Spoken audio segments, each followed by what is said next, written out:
Moving beyond the reading wars mentality toward the concept of enlightened literacy does not mean that we abandon phonics. Far from it. Enlightened literacy, by definition, means that we embrace philosophy, the humanities, and science. And we know from neuroscience and cognitive science that phonics, learning the skills associated with decoding letters in order to read words, is essential in learning to read.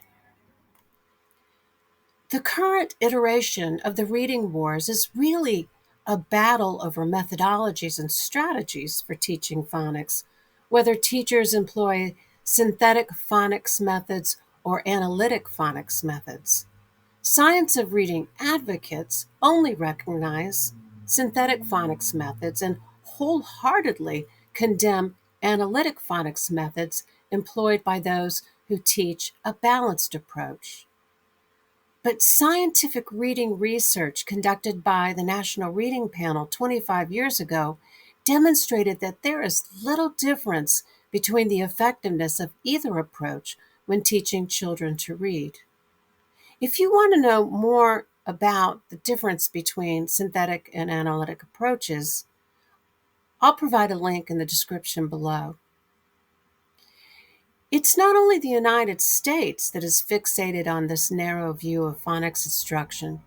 The United Kingdom, England, Canada, and Australia are also immersed in this latest iteration of the reading wars. And this is to the detriment of literacy teaching and learning that begins in the earliest years of life and is a lifelong pursuit. We really need to move on. Yes, teach phonics, but consider what's beyond. We're so fixated on phonics that we spend a lot of time measuring, assessing the most minute of skills. I'm surprised that we still spend such an inordinate amount of time on curriculum based measurements like dibbles, now often on computers, measuring how quickly children read nonsense words, and so much time measuring how quickly children read grade level passages. I mean, assessment is necessary, but it shouldn't capture so much time in the school day.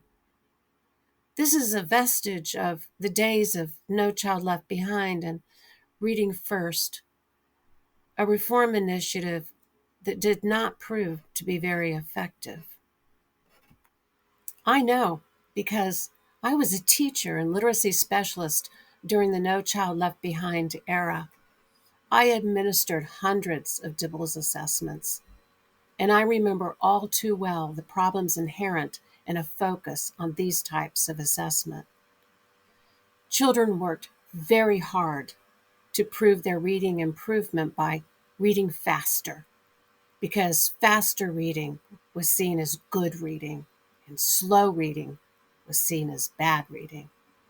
But far too often, even students who were improving on their reading rates were not comprehending what they were reading.